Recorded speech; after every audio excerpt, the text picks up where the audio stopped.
أعوذ بالله من الشيطان الرجيم.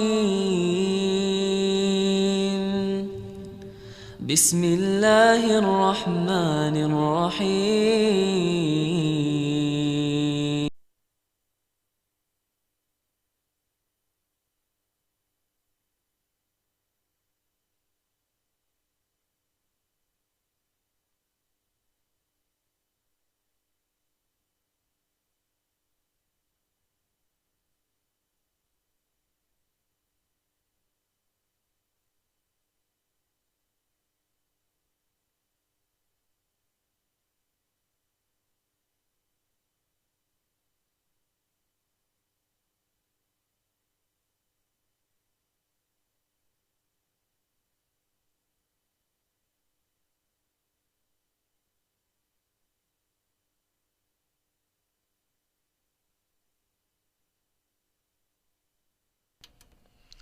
Bismillahirrahmanirrahim.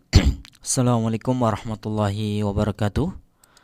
Alhamdulillah wassalatu wassalamu ala Rasulillah wa ala alihi wa ashabihi wa man tabi'ahum bi ihsanin ila yaumiddin. Amma ba'd. Kaum muslimin dan kaum muslimat pendengar Radio Syiar Tauhid dimanapun Anda berada, alhamdulillah di siang hari ini kita dapat berjumpa kembali tepat pada pukul 11 lewat 5 menit.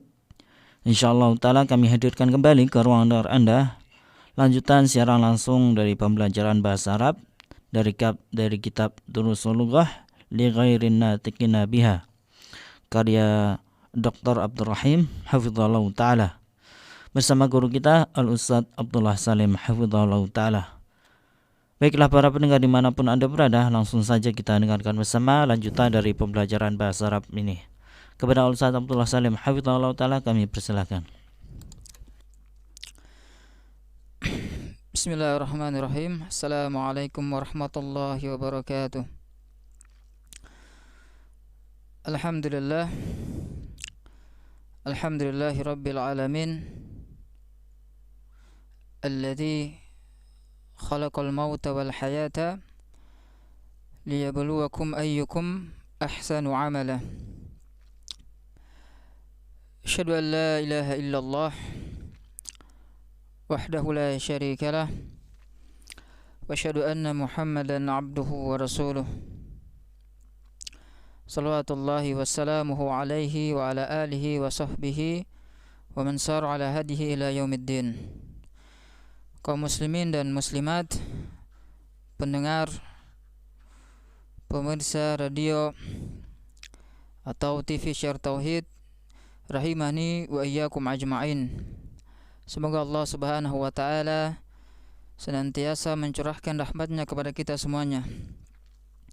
Alhamdulillah, senantiasa kita panjatkan puji dan syukur kita kepada Allah Subhanahu wa taala, Rabb yang telah memberikan nikmat kepada kita semua, dan semoga salawat dan salam senantiasa tercurahkan kepada Nabi kita yang mulia, Nabi Muhammad, beserta para keluarga, para sahabat, dan orang-orang yang mengikuti jejak beliau sampai hari kiamat kelak.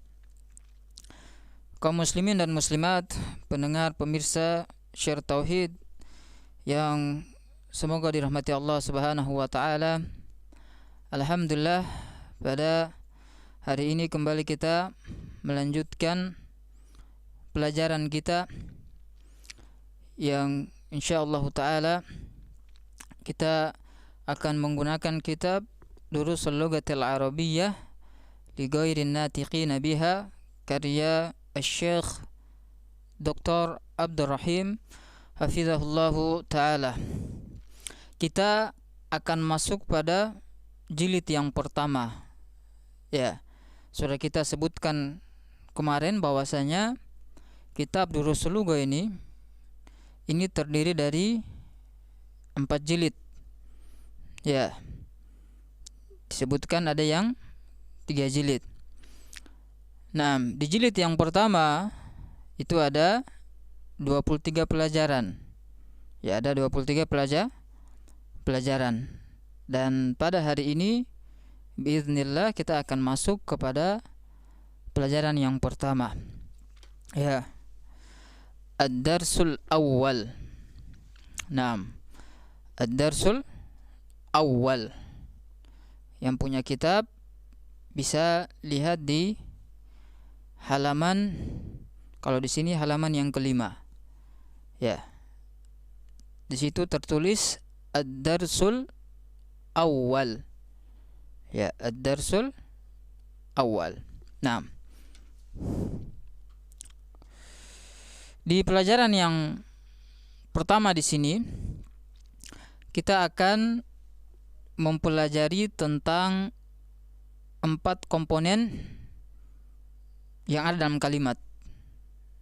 Ya, 4 komponen kata. Apa saja itu? Yaitu yang pertama hadza. Yang kedua a, hamzatul istifham.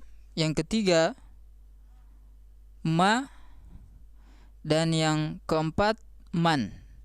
4 kata ini yang akan kita bahas. Hadza, a, ma, dengan man. Ya, ini yang dibahas pada ad-darsul awal, pelajaran yang pertama. Nah,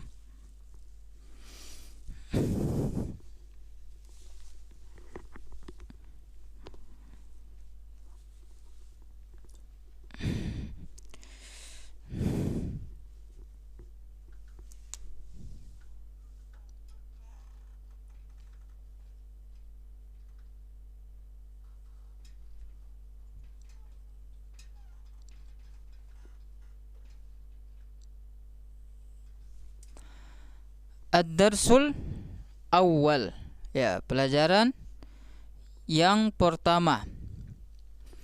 Di sini yang akan kita pelajari sebagaimana sudah kita sebutkan tadi ada 4 kata. Apa saja itu? Yang pertama yaitu kata hadza.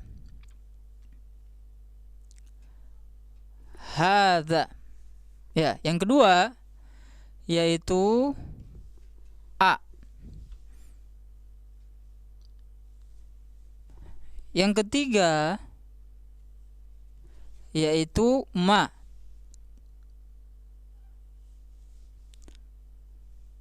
A, ma, dan yang keempat yaitu apa? Man.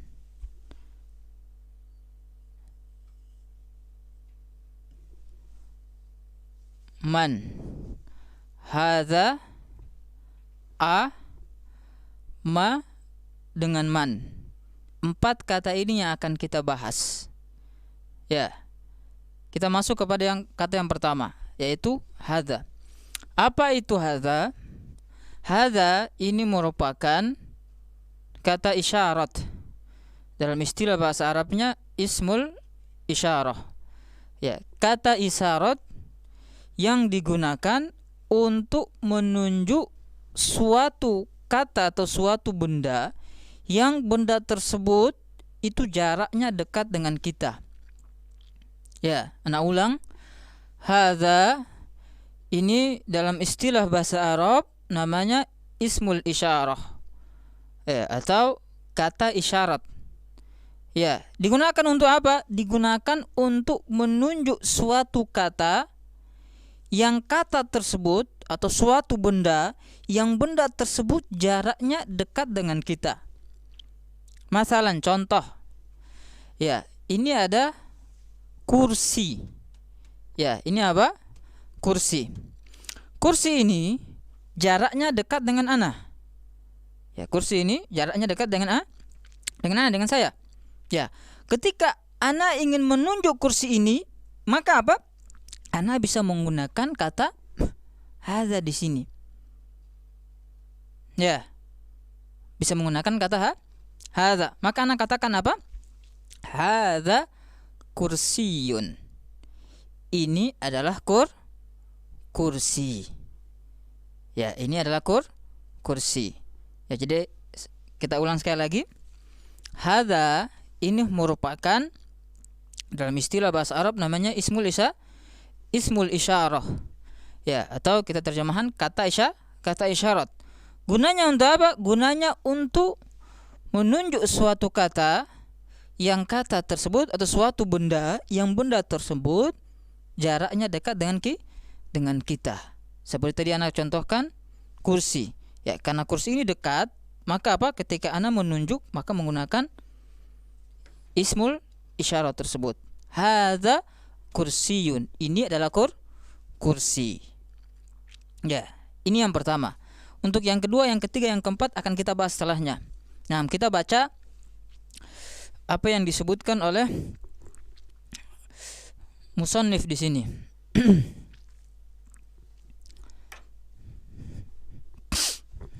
Nah,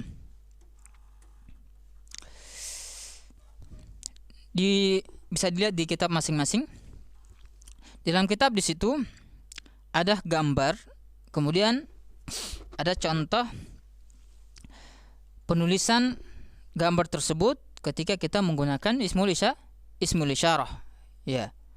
Nah, maka contohnya di sini coba dibaca. Fadhal. Naam. Hadza baitun. Ya, ketika kita melihat suatu rumah, kemudian apa? Kemudian rumah tersebut jaraknya dekat dengan kita. Ingat ya, jaraknya dekat, tanda kutip, tidak jauh rumah tersebut. Rumah tersebut jaraknya dekat dengan kita. Ketika kita ingin tunjuk rumah tersebut, maka apa? Kita bisa menggunakan kata hadza. Maka tadi apa? Hadza baitun. Ini adalah rumah. Ya, ini adalah rumah. Nah, ayo berikutnya.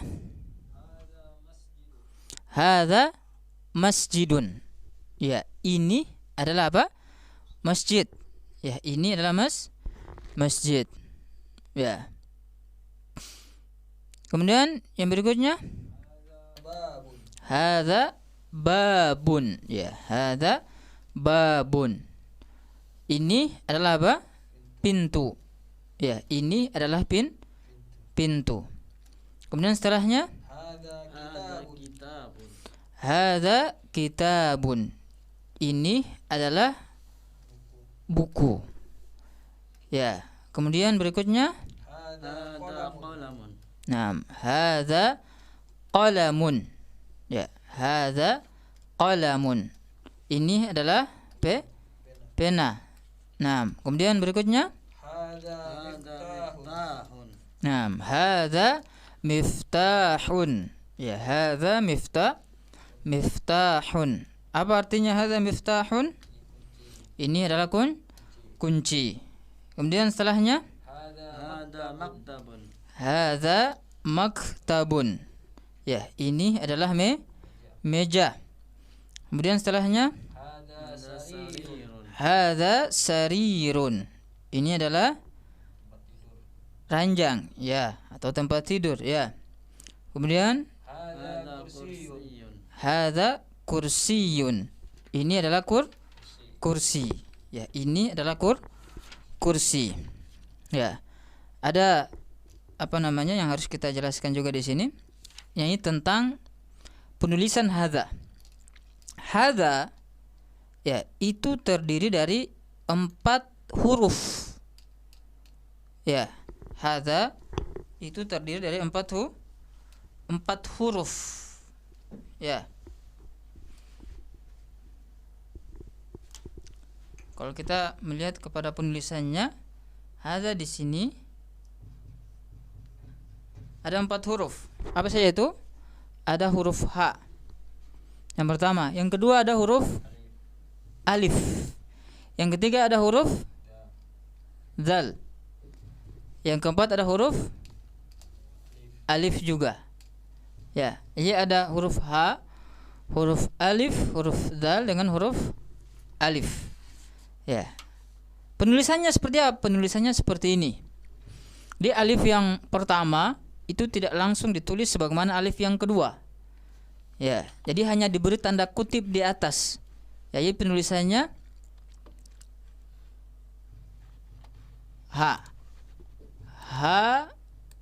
hadza. Jadi alif yang pertama di sini ini tidak ditulis sebagaimana alif yang kedua. Kalau alif yang kedua itu nampak, kelihatan ya. Tapi alif yang pertama itu ketika penulisannya hanya diberi tanda kutip untuk menunjukkan bahwasanya di situ ada alif panjang, ada mat di situ ya. Nah, jadi kenapa ana harus jelaskan seperti ini? Ya, dikenakan dalam bahasa Arab itu antara penulisan dan penulisan dan cara membaca itu harus sesuai. Intonasinya itu harus disesuaikan. Ketika kita salah intonasi, ketika kita salah panjang pendek, maka apa? Bisa salah makna. Ya, jadi kalau seandainya ada kata yang harus kita baca panjang, jadi apa? Harus kita baca panjang. Ya. Kemudian apa? Kalau ada kata yang tidak ada tanda panjang di situ, tidak ada mat di situ, maka jangan kita baca apa? Panjang. Kenapa? Ketika kita salah dalam membaca, yang panjang kita baca pendek, yang pendek kita baca panjang, maka apa? Bisa berubah pada makna. Ya, bisa berubah pada makna, dan ini harus hati-hati ya. Ya. Nah, apalagi kalau kita membaca Al-Qur'an. Nah. Ya, jadi tadi sudah kita jelaskan tentang makna hadza. Ya, makna hadza. Yang kedua di sini ya, kita akan menjelaskan tentang makna ma dan a. Ada dua ya. Ada ma dan ada a. Ya. Ma dan a di sini kita bahas yang pertama a ya.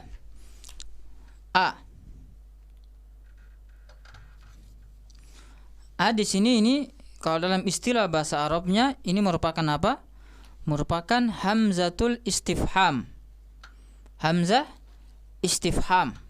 Hamzah yang digunakan untuk menanyakan hakikat dari suatu benda. Ya, untuk memastikan hakikat dari suatu benda. Ana ulang, a di sini ini dalam bahasa Arabnya disebut hamzatul istifham, kata tanya yang digunakan untuk menanyakan atau untuk memastikan hakikat dari suatu benda. Ya. Contohnya ana melihat suatu barang. Ya, ana melihat suatu barang. Ana kurang yakin apakah benda ini namanya ini atau bukan. Ketika ana kurang yakin, ana ingin memastikan hakikat dari benda ini, maka apa? Ana bisa menggunakan hamzatul istifham. Ya, bisa menggunakan hamzatul istifham. Jadi ana ingin pastikan ini pena atau bukan. Ya, ini buku atau bukan. Ya. Kemudian apa? Kemudian jawaban dari hamzatul istifham di sini ini bisa dua. Bisa kita menggunakan apa? Jawaban na'am jika jawabannya benar, dan bisa juga kita menggunakan jawaban la jika jawabannya salah. Ketika jawabannya benar, maka kita menjawab dengan apa? Na'am. Ya, kemudian kita kasih ta'yin lagi. Na'am, hadza qalamun. Contohnya ya. Atau bisa juga kalau jawabannya salah, maka kita jawab dengan menggunakan apa? La. Ya, ketika jawabannya tidak sesuai, maka kita menggunakan la. Kemudian kita berikan jawaban yang benar. Contoh, ahadza qalamun. Ini ada pena ya. Ahadza qalamun. Apakah ini pena? Ya. Ahadza qalamun, apakah ini pena? Jika jawabannya benar, maka jawabannya apa? Menggunakan na'am. Na'am. Hadza qalamun. Ya, tadi kan kita ingin memastikan apakah benda ini hakikatnya ini atau bukan. Jelas ya? Nah, ketika jawabannya salah, ini bukan pena, maka apa? kita menggunakan jawaban apa? La. Tidak. Kemudian kita sebutkan jawaban yang benar. La. Contohnya, hadza kitabun. Ya, ini bukan. Ini adalah buku, bukan pena. Jelas ya? Nah, itu hamzatul istifham. Kata tanya yang digunakan untuk memastikan hakikat dari sesuatu. Ya. Jawabannya bisa dua. Bisa na'am atau bisa la. Kalau benar maka na'am, kalau salah maka menggunakan la. Jelas ya? Nah, yang ketiga di sini ma. Ya. Ma di sini ini juga kata tanya. Ya, kata tanya. Dalam istilahnya itu apa? Ismul istifham. Ya, kata tanya. Digunakan untuk apa? Digunakan untuk menanyakan sesuatu yang sesuatu tersebut tidak berakal. Ya, untuk menanyakan sesuatu yang sesuatu tersebut tidak berakal. Ya. Nah, ini untuk membedakan dengan yang keempat di sini. Ya, karena man ini juga ismul istifham, kata tanya. Cuman perbedaan antara ma dengan man, kalau ma di sini untuk menanyakan sesuatu benda, ya, sesuatu kata yang dia itu tidak berakal seperti benda atau yang lainnya. Pohon. Ya. Kalau man di sini ini untuk menanyakan sesuatu yang dia itu berakal. Contohnya kita ingin menanyakan seseorang. Ya, ketika kita ingin menanyakan seseorang, maka ketika menggunakan kata tanya menggunakan man. Man hadza, siapa ini? Hadza Muhammadun. Ini adalah Muhammad. Itu ketika yang ditanyakan itu sesuatu yang berakal. Ketika yang kita tanyakan sesuatu yang tidak berakal, ya, contohnya apa? Benda atau pohon itu yang semisalnya, maka kita menggunakan ma. Ma hadza, apa ini? Hadza kursiyun.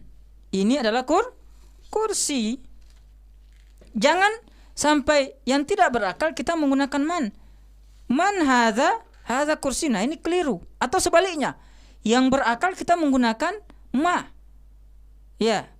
Ma hadza Muhammadun. Nah, ini keliru. Harus sesuai. Kalau yang tidak berakal, yang kita tanyakan itu tidak berakal, maka kita bisa menggunakan ma. Jelas ya? Kalau yang kita tanyakan itu berakal, maka kita bisa menggunakan man. Jelas sampai sini ya? Nah, ini perbedaan antara ma dengan man. Naam. Kita kembali ke kitab.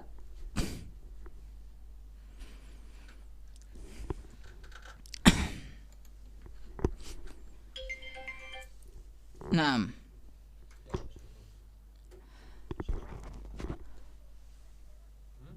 Ma hadza, apa ini? Ya, ma hadza, apa ini? Ya. Ma hadza ini artinya apa? Apa ini? Ya. Coba dibaca. Fadhol. Nah, diartikan langsung. Apa ini? Jawabannya? Ya, hadza baitun. Apa artinya? Ini rumah. Lihat di sini. Ketika yang ditanyakan itu tidak berakal, bait ini rumah, sesuatu yang tidak berakal. Ketika dia tidak berakal, maka kata tanya yang kita gunakan ya ini menggunakan ma. Ya, menggunakan ma. Karena ma di sini ini merupakan kata tanya yang digunakan untuk menanyakan suatu kata yang kata tersebut tidak berakal seperti benda atau yang semisalnya. Nah, berikutnya coba dibaca. Nah, ahadza baitun. Ahadza baitun apa artinya? Apakah ini rumah? Nah, apakah ini rumah? Maka jawabannya Naam, hadza baitun. Apa jawabannya? Naam, iya, ini adalah rumah. Ya. Nah, kemudian berikutnya ma hadza. Nah, hadza qamisun. Apa artinya? Nah, apa ini? Ini baju. Perhatikan, qamis itu tidak berakal, ghairul akil. Makanya ketika kita menanyakan menggunakan ma. Ya, menggunakan ma. Berikutnya. Nah, ahadza sarirun? La, hadza kursiyun. Apa artinya? Apakah ini sarir? Apakah ini kasur? Tidak, ini kursi. Ya, apakah ini kasur? Nah, ini tadi apa? A. Kita pertanyaan menggunakan A. Jadi apa? Namanya apa? Hamzatul istifham. Hamzatul istifham sudah kita sebutkan tadi, dia merupakan pertanyaan ya yang digunakan untuk menanyakan, memastikan hakikat dari sesuatu. Ini buku atau bukan? Ini pena atau bukan? Nah, di sini kan ditanya, ahadza sarirun? Apakah ini kasur? Karena jawabannya tidak sesuai, ya maka jawabannya pakai apa? Pakai la. Ingat tadi ya, kalau pertanyaan menggunakan A, ini jawabannya 2. Kita bisa menggunakan na'am atau la. Ketika jawabannya benar, kita menggunakan na'am. Tapi ketika jawabannya salah, maka kita menggunakan la. Nah, apakah ini kasur? Tidak, ini kursi. Berikutnya. Nah, ahadza miftahun? Ahadza miftahun? Jawabannya la, hadza qalamun. Ya, apa artinya? Nah, apakah ini kunci? Tidak, ini pulpen. Ya, tidak, ini pulpen. Ya, di sini jawabannya juga salah. Maka kita menggunakan la. Ya. Berikutnya. Ma hadza? Hadza najmun. Apa artinya? Apa ini? Ini bintang. Ya, ini bintang. Naam.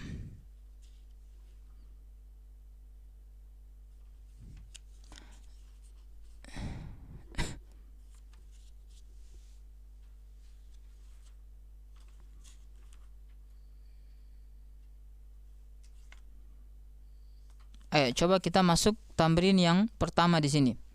Di sini ada tamrin, ada latihan. Kita coba untuk menjawab tamrin yang ada di sini. Tamrinun itu artinya latihan. Ana ulang, tamrinun itu artinya latihan.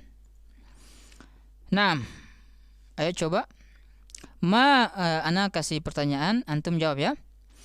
Ma hadza?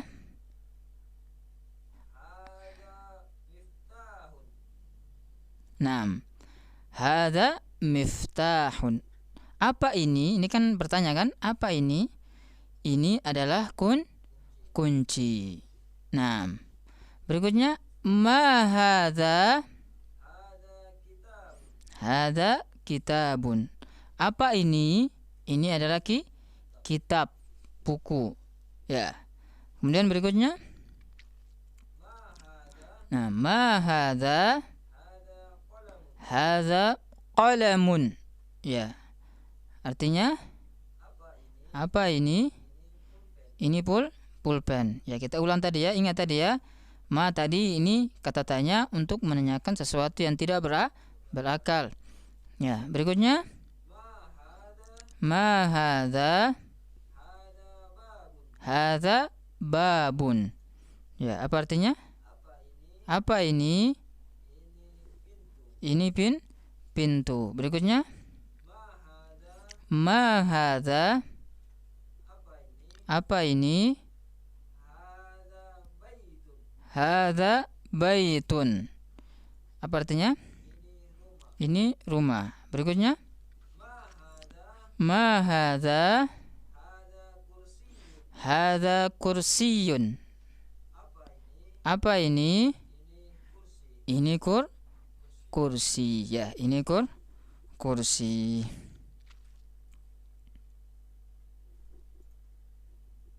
Nah, ini masih ada lumayan panjang. Mungkin kita selesaikan pertemuan berikutnya ya.